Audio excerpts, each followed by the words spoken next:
साहिब। दोस्तों, जब हम मुसीबत में होते हैं तो हम ईश्वर को याद करते हैं और हमारे मुंह से अचानक हे ईश्वर या हे परमात्मा या हे भगवान शब्द निकलता है। सभी धर्मों में कहा भी गया है कि ईश्वर एक है, पर क्या कभी किसी ने ये जानने की कोशिश की है कि वो एक ईश्वर आखिर है कौन? हमारे मन से मुसीबत के समय निकले हे ईश्वर शब्द का अर्थ हम सभी ने अभी तक जिन जिन भी देवी देवताओं की हम पूजा करते आ रहे हैं उन्हीं से लगाया है, जैसे गणेश जी, हनुमान जी, शिव जी आदि। मगर दोस्तों, ये देवी देवता हैं, ये पूर्ण परमात्मा नहीं है। ये हमें इस जीवन में भौतिक सुख तो दे सकते हैं, पर पूर्ण मोक्ष नहीं दे सकते। तो फिर हमें पूर्ण मोक्ष कौन दे सकता है? कौन है वो एक ईश्वर? आइए जानते हैं उस पूर्ण परमात्मा के बारे में। पवित्र वेद, शास्त्र और सद्ग्रंथों ने यह प्रमाणित कर दिया है कि वह परमात्मा मनुष्य सदृश है, भूलोक के तीसरे पृष्ठ पर विराजमान है तथा राजा की भांति रहता है। वहां से गति करके आता है तथा अच्छी आत्माओं को मिलता है। वह पृथ्वी पर कवियों की तरह आचरण कर विचरण करता है और उसका नाम कबीर है। कुल करतार तथा सर्वज्ञ कबीर परमेश्वर आज से 600 साल पहले काशी बनारस में कमल के फूल पर प्रकट हुए थे। इनको माता पिता ने जन्म नहीं दिया था। आकाश से एक ज्योति प्रकट होकर धरती पर उतरी और उसने एक बालक कबीर का रूप धारण कर लिया, जिनका लालन पालन नीरू और नीमा नामक एक जुलाहा दंपति ने किया।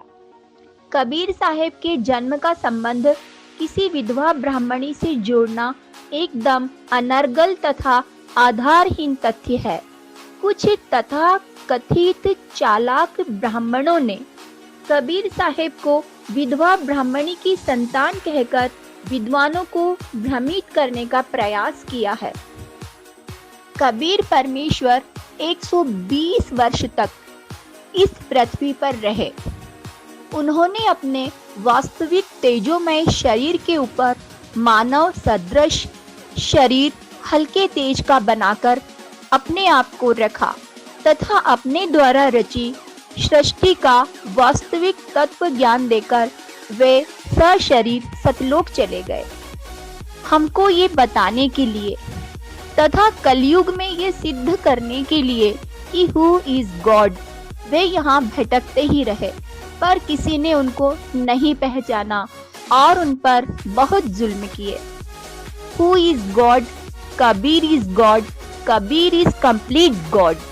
ये सिद्ध करने के लिए परमात्मा कबीर ने अपने कुछ गवाह बनाए और इन पुण्य आत्माओं को वे समय समय पर अपने निज धाम सतलोक लेकर गए और वहां की सैर कराकर अपने बारे में बताकर उनको वापस इस पृथ्वी पर छोड़ दिया।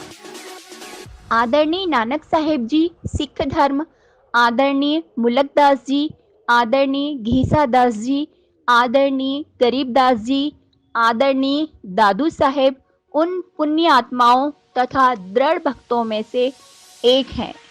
आदरणीय नानक साहेब को परमात्मा कबीर बेई नदी पर जिंदा महात्मा के रूप में मिले थे, जहां वे रोज स्नान के लिए जाते थे।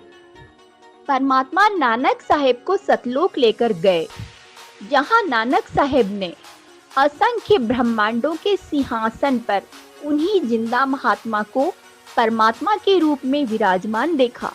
परमात्मा कबीर ने नानक साहब से कहा, मैं काशी बनारस में रहता हूँ, एक धानक जुलाहे का काम करता हूँ तथा कबीर मेरा नाम है। तुम वहां आना, सतनाम दूंगा। तीसरे दिन उनको वापस छोड़ा। नानक साहब मोदी खाने में सुल्तानपुर नवाब के यहाँ नौकरी करते थे। परमात्मा की प्राप्ति की तड़प के लिए उन्होंने नौकरी त्याग कर काशी जाकर पता किया तो देखा कि परमात्मा झोपड़ी में बैठे हैं तथा खड्डी पर जुलाहे का कार्य कर रहे हैं। तब नानक साहब की आंखों में पानी भर आया और उन्होंने कहा, पाई सूरत मुलक की वेश है ठगवाड़ा ठगी देश खरा सियाणा बहुतावार धानक रूप रहा करता। लोगों देखो, ये बैठा है भगवान, धानक कबीर के रूप में बैठा है। ऋग्वेद मंडल 9 सूक्त 86 मंत्र 26 से 27, ऋग्वेद मंडल 9 सूक्त 82 मंत्र 1 से 2, ऋग्वेद मंडल 9 सूक्त 96 मंत्र 16 से 20 आदि तथा पवित्र बाइबल, पवित्र कुरान शरीफ, सूरत फुरकानी 25 आयत नंबर 52, 58, 59 पर लिखा है, फला तुतियल काफिरन व जहिदहुम बिही जिहादन कबीरा कबीरन, अर्थात वह कबीर अल्लाह कबीर देव पूजा के योग्य है।